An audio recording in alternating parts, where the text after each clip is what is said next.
elefantes, encantadores de serpientes con sus cobras, pavos reales y bazares caóticos son la imagen que la gente suele asociar más a menudo con la India actual.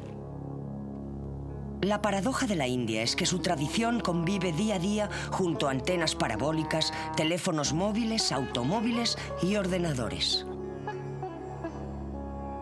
Al igual que con la serpiente encantada, a lo largo de los siglos infinidad de visitantes y turistas se han rendido a la fascinación de la extraordinaria cultura india, la cual es de una diversidad pintoresca, mística e incluso misteriosa.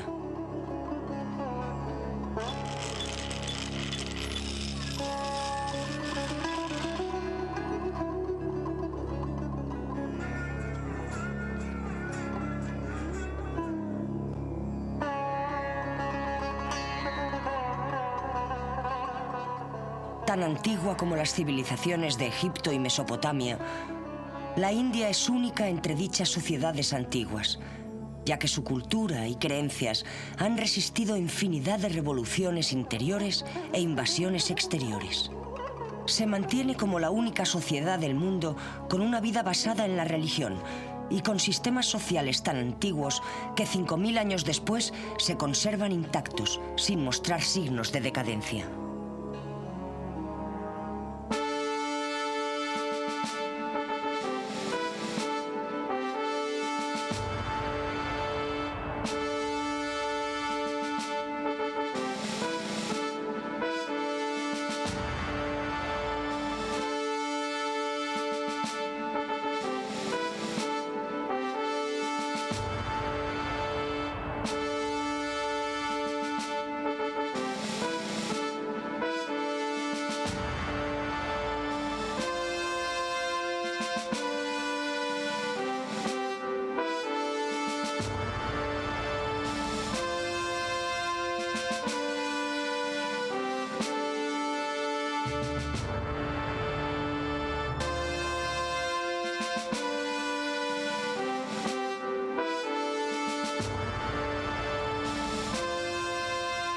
Civilizaciones antiguas. India. Aunque las pinturas de las cavernas más antiguas, que datan del año 8000 al 3000 a.C., muestran a las gentes con arcos y lanzas cazando ciervos, aves e incluso jirafas o capturando ostras, los asentamientos excavados en la India pertenecen al periodo pre-Harapano.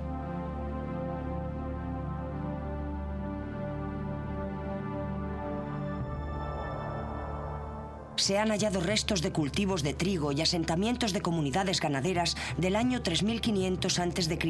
en Baluchistán, el valle de Quetta y Kalat, todos situados en lo que hoy es Pakistán.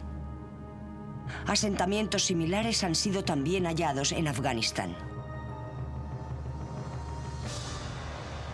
La civilización de Harappa es muy importante por ser el mayor asentamiento encontrado en Harappa, en Pakistán. En él se pueden estudiar todos los periodos de esta civilización, incluido Mohenjo-Daro. Mohenjo-Daro fue lo que hizo saltar la chispa. El lugar sugiere lo que fue una gran entidad urbana en la India, sin ninguna conexión clara con Europa o con el resto del mundo habitado. Se necesitó mucho esfuerzo para descubrir las conexiones con Mesopotamia y poder mostrar cómo una pudo brotar de la otra.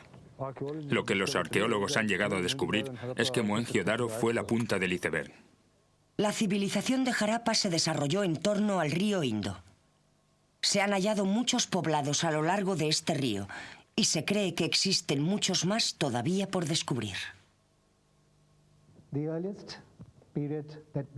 El periodo más temprano del que podemos hablar está basado en los datos que nos han proporcionado las excavaciones realizadas en Mohenjo-Daro. Esta civilización se remonta hasta unos 5000 años atrás en la historia. Observando los planos de las ciudades, comprobamos que son de un concepto extremadamente moderno. Tenían amplias avenidas y poseían una perfecta red de alcantarillas y canalizaciones destinadas a recoger agua de lluvia. La primera y mayor civilización urbana india, Mohenjo-Daro, floreció a partir del año 2300 a.C. hasta el 1500 a.C.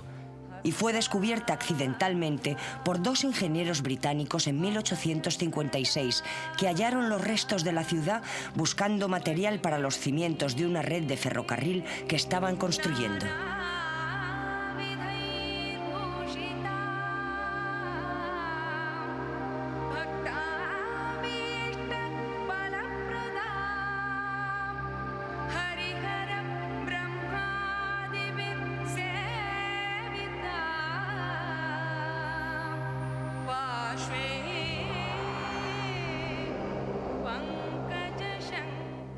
Los primeros signos de religión en la India pueden observarse en el arte de este periodo.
La diosa madre adorada en esta sociedad evolucionó hasta convertirse en el dios hindú Kali. Otra importante diosa harapana posterior sería identificada como Shiva.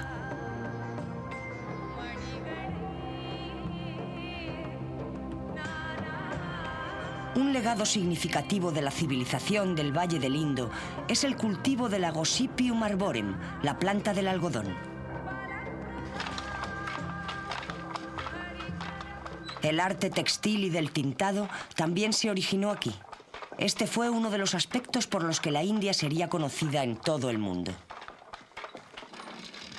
Las mujeres de las ciudades del Valle del Indo probablemente vistieron saris similares a los que visten ahora. Los trozos de tela encontrados en Mohenjo-Daro muestran una técnica textil muy desarrollada, y este era el tipo de ropa que tanto valoraron en la antigua Grecia y Roma.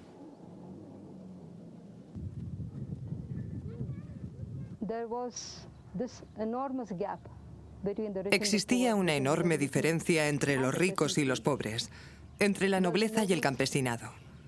Mientras los nobles exhibían pomposamente terciopelos y capas bordadas, los pobres vestían nada más que prendas ásperas de algodón.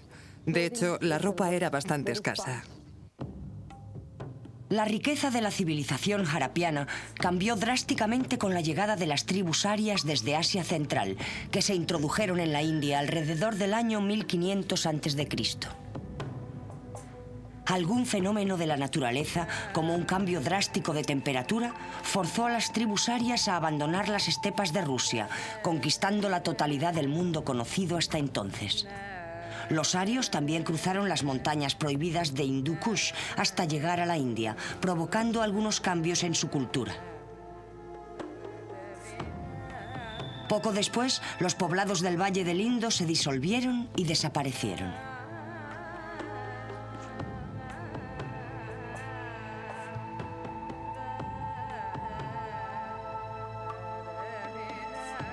La historia de los arios en la India llega hasta nosotros a través de su lengua, el sánscrito, su poesía, que fue memorizada y repetida de una generación a otra, y su religión, que es muy parecida al hinduismo moderno, practicado hoy por la mayoría de los indios. Los invasores arios absorbieron las creencias de las religiones indias. Los principales dioses arios tomaron los atributos de los dioses locales.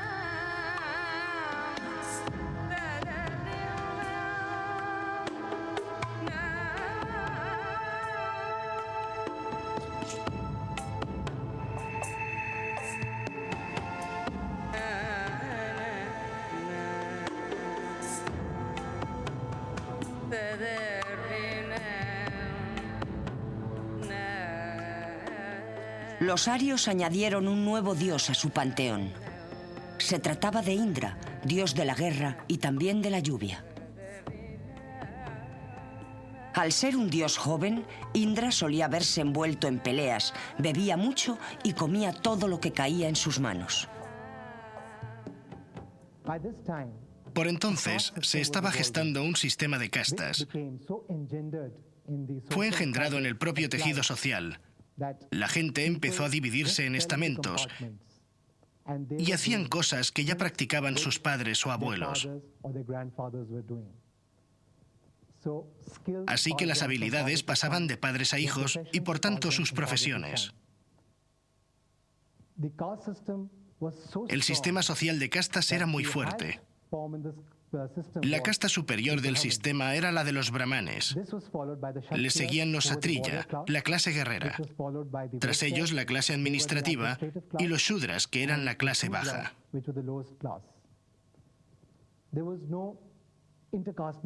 No estaba permitido el matrimonio entre castas para preservar la pureza de cada una. Fue en un reino cercano al Nepal, alrededor del año 565 a.C., donde nació el príncipe Siddhartha. Su familia pertenecía a los satriya, la casta guerrera. Siddhartha creció y renunció a su privilegiada vida. Abandonó a su joven mujer y a su pequeño hijo y se convirtió en un ermitaño errante en busca de la salvación espiritual. Siddhartha más tarde fue nombrado Buda, que significa el iluminado. Sus creencias fueron la base de la filosofía religiosa, que ponía énfasis en la compasión por el sufrimiento de los demás, la práctica de la meditación y el principio de que el deseo y el dolor son la causa del sufrimiento existente en el mundo. El budismo no convivió con ninguna otra religión en la India. Existían conventos de monjas budistas que permitieron a las mujeres dedicarse por completo a la vida religiosa. De otra forma, las mujeres no hubieran tenido independencia en la sociedad india del siglo VI a.C. Los brahmanes comenzaron a participar en las ceremonias religiosas que se celebraban en las familias, que anteriormente estaban dirigidas por las mujeres. Estas quedaron relegadas a un segundo plano. Los brahmanes se convirtieron en los dueños de la casa.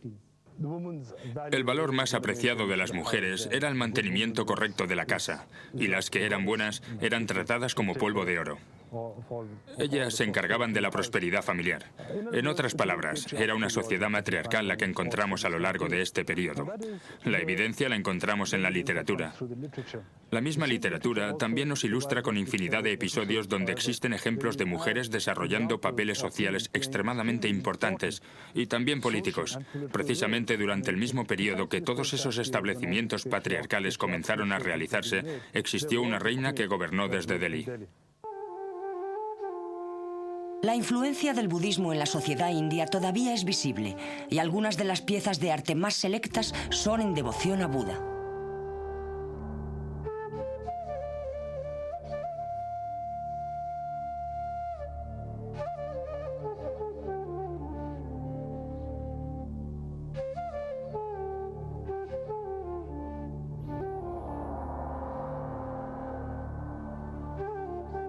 El budismo se expandió a lo largo de toda Asia y hoy tiene gran cantidad de seguidores en todo el mundo. Durante el tiempo en que Buda comenzó su búsqueda espiritual, el reino de Gandhara se había subyugado a las leyes de los persas.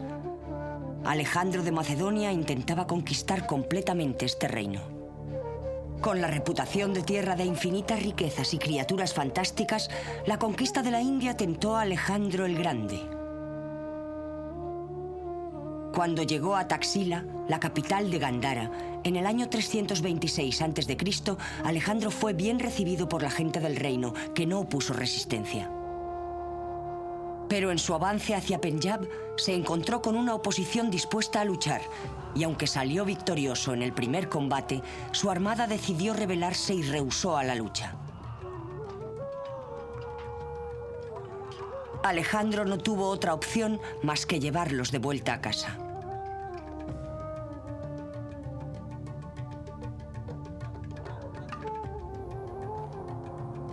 En los tiempos en que Ashoka llegó al trono, en el año 296 a.C., la única región de la India que no estaba bajo la dominación del Imperio Maurya era la gobernada por los Kalingas, el estado actual de Orissa.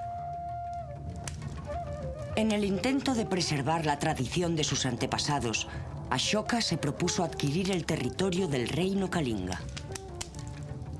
La subyugación de este reino a las leyes de la dinastía Maurya fue una masacre.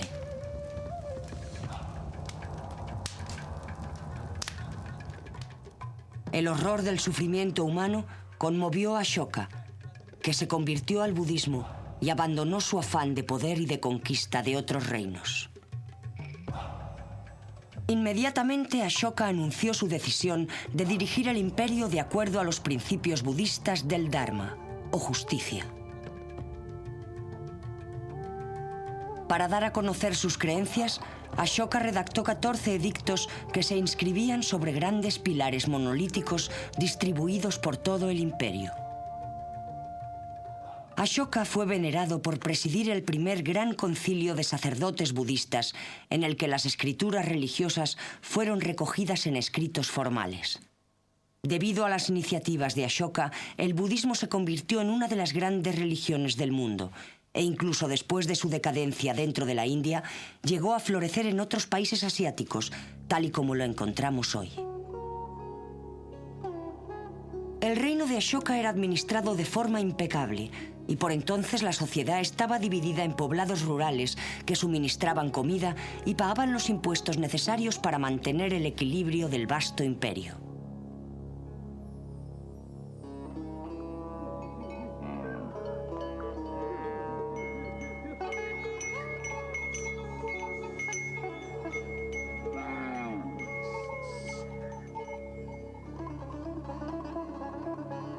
El gobierno poseía burocracias bien estructuradas en las ciudades y los pueblos que dirigían cada uno de los aspectos de la vida de sus gentes.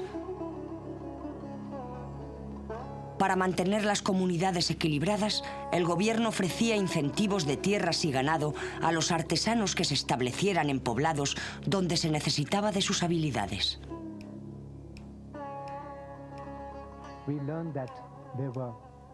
Se dieron cuenta de que existían artesanos que podían trabajar el oro, la plata, el plomo y el estaño. Y quedan todavía muestras de trabajos en hueso y marfil. Ashoka y sus gobernantes se dieron cuenta de que el bienestar del imperio provenía de la multitud de pequeñas comunidades de granjeros y que cada villa necesitaba sus herreros, sus alfareros y sus taberneros.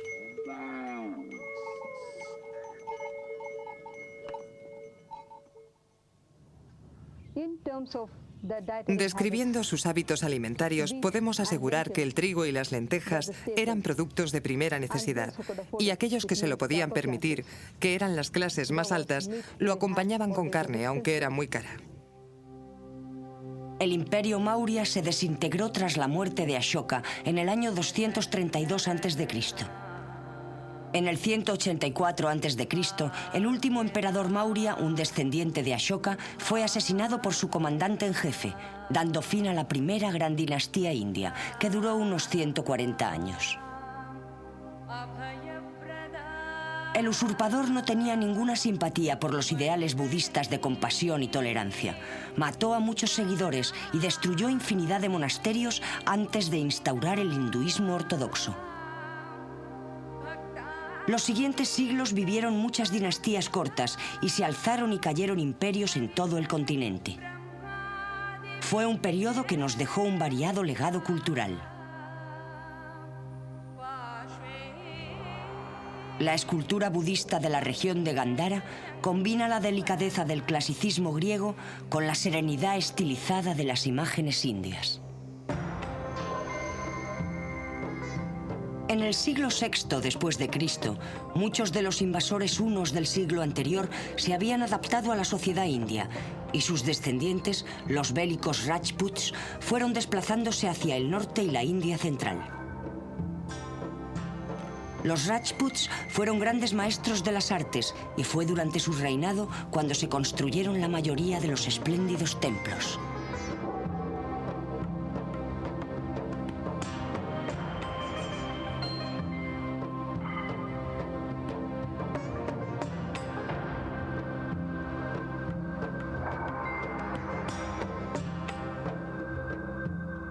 en concreto los de Khajuraho en Madhya Pradesh.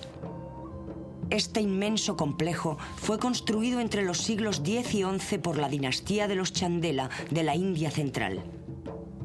El primero y más grande de los templos de Khajuraho es el Laxmana, edificado alrededor del año 950 después de Cristo. Su base está decorada con escenas de batallas, mientras que los frisos de la parte más alta describen cualquier posible actividad sexual.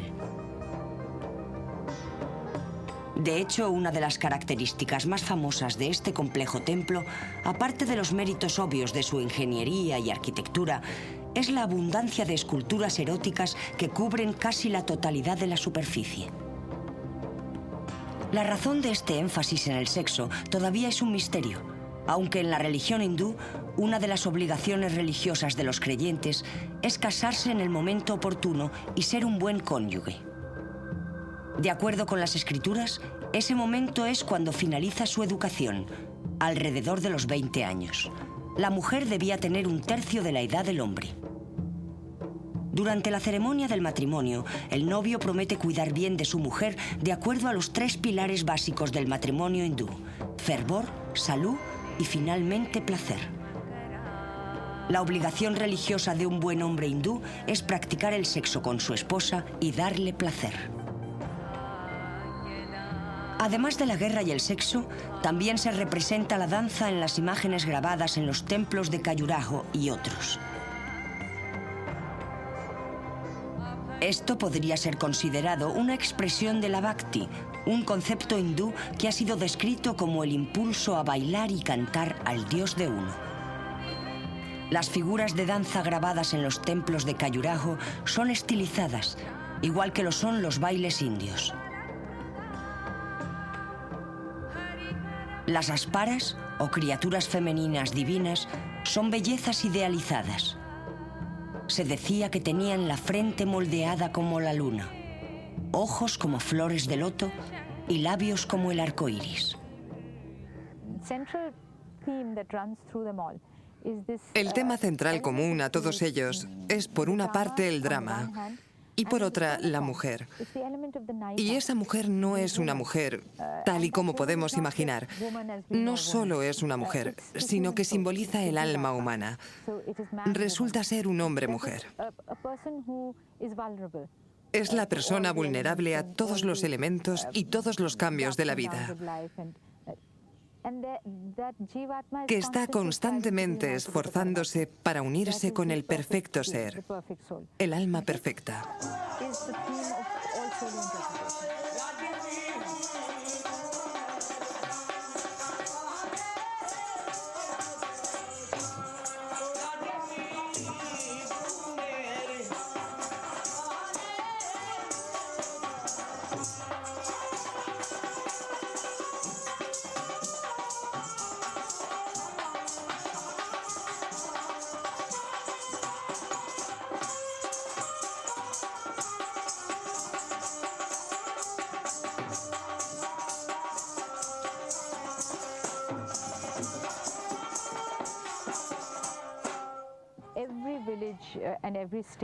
Cada poblado y cada estado del país tiene una forma propia de baile o drama, si podemos llamarlo así.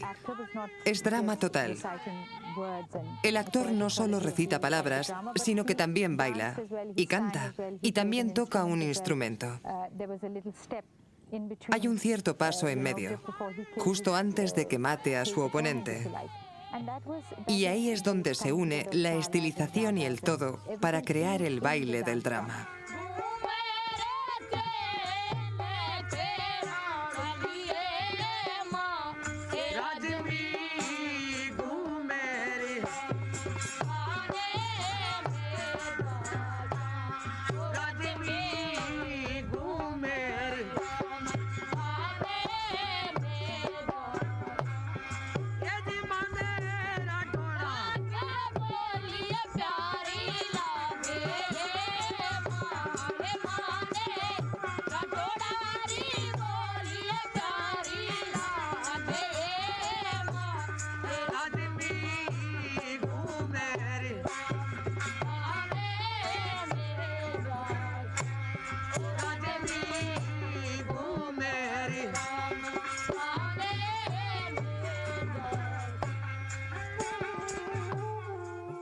En Arabia estaba surgiendo una nueva religión. El Islam brotó entre el judaísmo y el cristianismo para convertirse en una fuerza que transformaría a las tribus de Arabia, siempre en guerra, en una nación unida. Con esta unidad invadirían y conquistarían cualquier tierra, en cualquier dirección, desplazándose desde Asia Menor a África y desde España a Francia a través de las estepas de Asia Central. Esta nueva fe, al encontrarse con la antigua religión hindú y su elaborado sistema de castas, provocaría un cambio radical en todos los aspectos de la sociedad india, incluyendo su religión y su política, pero de forma especial en su cultura.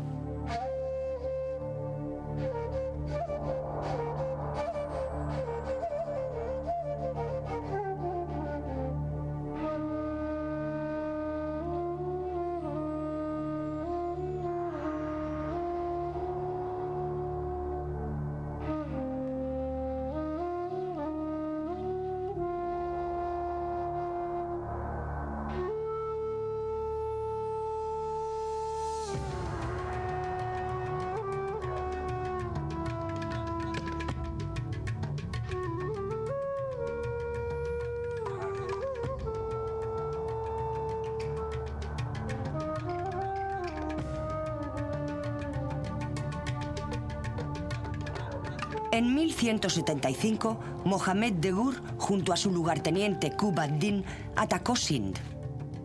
Mohammed quería crear un imperio. Tras tomar Sind, siguió hacia Punjab, donde fijó la vista en los reinos de Rajput, que estaban muy ocupados luchando entre ellos.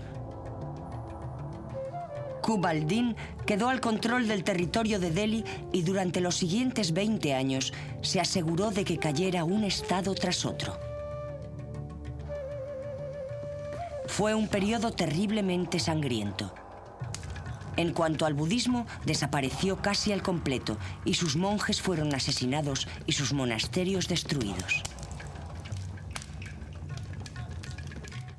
Fue en 1206 cuando Mohammed fue asesinado y su lugarteniente se convirtió en el gobernante del reino que llegaría a conocerse como el Sultanato de Delhi. Para conmemorar su triunfo, inició la construcción de una torre de piedra escalonada de aproximadamente 80 metros de altura.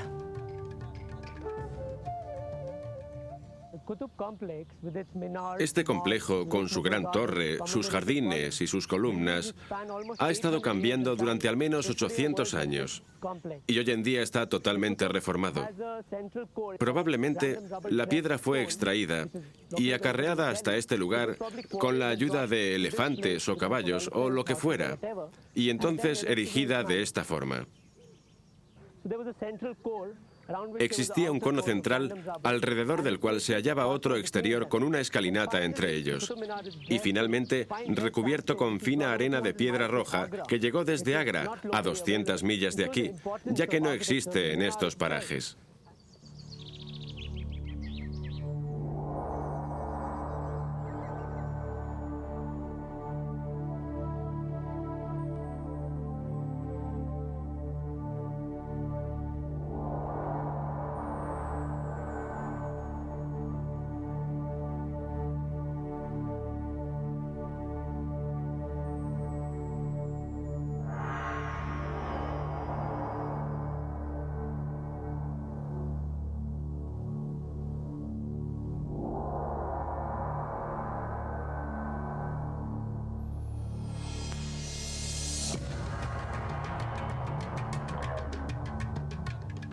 La mezquita, que está pegada al edificio, fue construida sobre los cimientos de un antiguo templo y algunas partes de este fueron aprovechadas para la nueva mezquita, como tradicionalmente hacían los conquistadores musulmanes.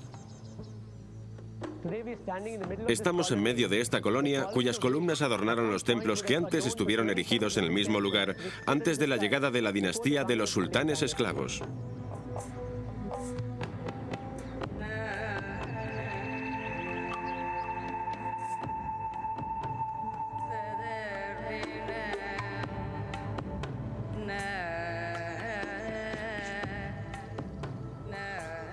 Estas campanas y otros muchos dioses hindúes que adornaron estos templos fueron tallados en yeso.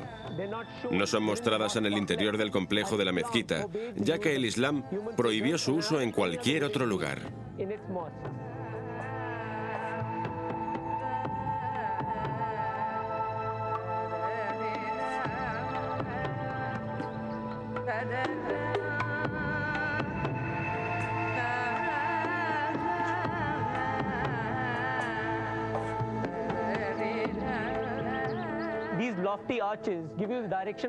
Estos arcos apuntan directamente a la dirección de la Meca, la ciudad sagrada de los musulmanes, y parece que esta fue la primera mezquita en la India.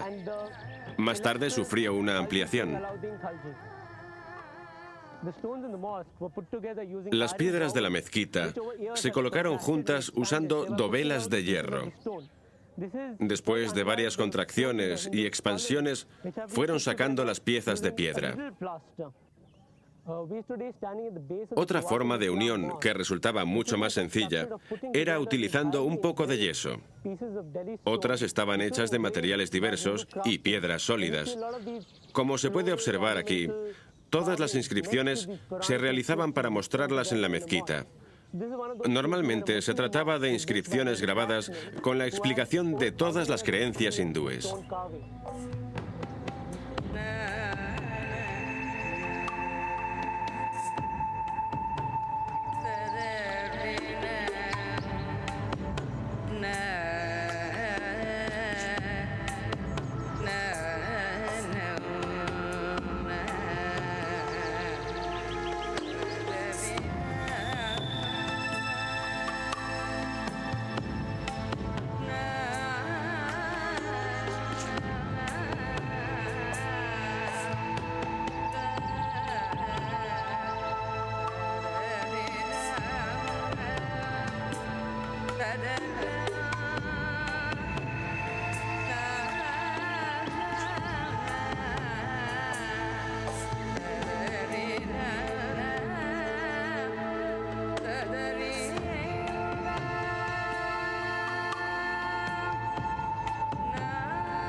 Lo que tenemos aquí es la presencia de un arquitecto musulmán, quizá explicándole a los trabajadores hindúes: esto es lo que a mí me gustaría como afirmación de mi creencia. Y los artesanos contestando: bueno, si tú quieres eso como afirmación de tu creencia, esta es la manera en que mis manos pueden realizarlo para ti. Así que nos queda una mezquita realizada por hindúes para los musulmanes.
En el año 1320 después de Cristo, una nueva dinastía de mogoles turcos consiguió hacerse con el control del sultanato de Delhi y desplazaron la capital a Tuglabat.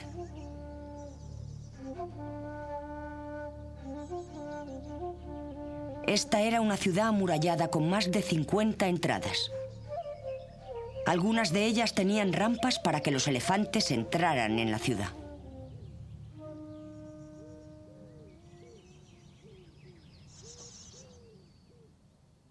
Una característica única de esta nueva capital eran los depósitos de agua y lagos artificiales de los que dependía la ciudad. Estoy sentado en el borde de un tanque de agua conocido como el Camino al Infierno. Parece ser que la gente de esta ciudad tenía la creencia de que el agua era suministrada por el diablo. Se pueden divisar al menos 10 depósitos que almacenaban agua potable para mantener a la gente de la ciudad y a la armada del sultán.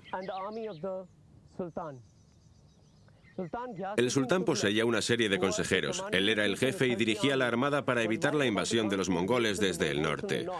Una vez, uno de esos consejeros sugirió al sultán que construyera la ciudad en este punto. El sultán rió sarcásticamente y le contestó: «Cuando tú seas sultán, podrás hacerlo». Y así ocurrió. Llegó a ser sultán y decidió emprender la construcción de la ciudad. El área que ocupaba la ciudad era de casi 2 kilómetros cuadrados, pero fue ampliada hasta alcanzar los 6,5 kilómetros. En algunos puntos la altura alcanza los 270 metros y el espesor de los muros en algunos tramos es de 6 a 9 metros. La ciudad fue construida utilizando esclavos como mano de obra durante más de 4 años.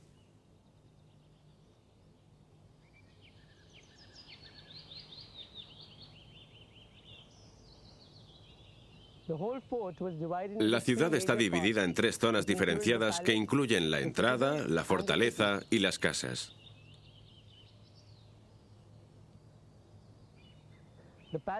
La entrada y la fortaleza se utilizaron para proteger la ciudad de los invasores. En la parte sur existía un foso lleno de agua y de fieras que resultaba muy eficaz en caso de ataque. Los enemigos se veían obligados a matar con ondas a los animales antes de asaltar los muros de la fortaleza. La mayoría de las ocasiones debían abandonar. Existían 45 torres de vigilancia y sus ocupantes no podían abandonar el puesto bajo ningún pretexto. Ni siquiera la muerte servía de excusa. Aunque más se trataba de una fortaleza infranqueable que de una ciudad cosmopolita, un historiador contemporáneo la describe como muy rica, con un palacio construido con ladrillos de oro que cegaban cuando salía el sol. Observando las ruinas de Tuglabat hoy, es difícil imaginar que pudiera haber existido algo tan fantástico en un lugar tan desolado.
Los sultanatos de Delhi se desvanecieron debido a las guerras internas entre varias fracciones rivales que luchaban por el poder, sin poseer ningún líder que los unificara.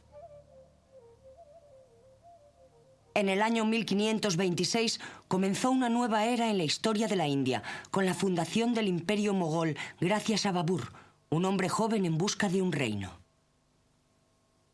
Tratándose de un brillante guerrero, Babur fue famoso por su amor a la poesía y a los preciosos jardines que iría creando por donde pasaba.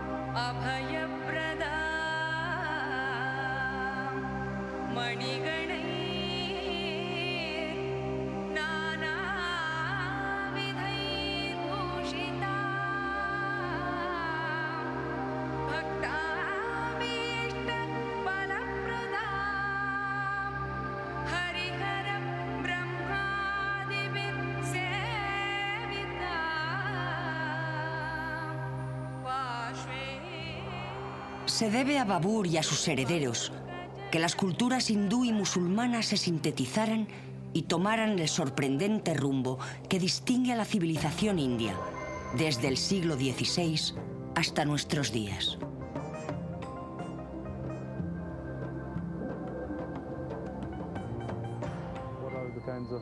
¿Y dónde están los legados que nos dejaron?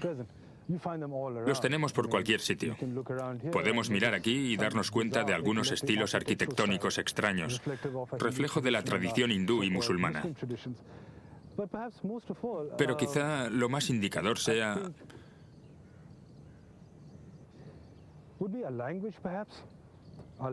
la lengua, nuestra literatura, nuestras vestimentas, nuestras comidas o nuestras formas de hablar. Todo eso es una especie de mezcla de cosas del pasado que en ocasiones logran perder el hilo de la historia. Con religiones, gentes, culturas y artefactos tan extremadamente diversos, la India ha dejado una huella duradera que ha contribuido a su manera a cambiar el resto del mundo.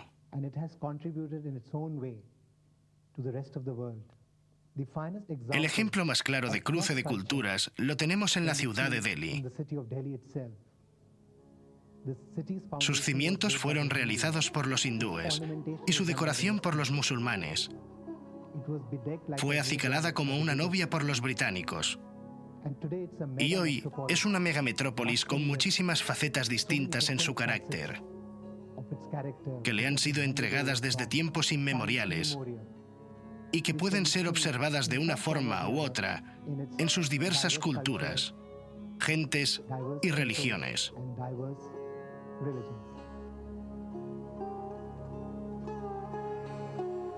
Uno de los símbolos de este país es el Taj Mahal.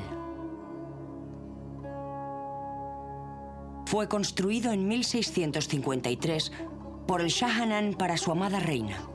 Para muchos, representa la amabilidad y el recogimiento del pueblo indio, que ha sido forjado durante siglos por invasiones y conflictos hasta crear la India actual.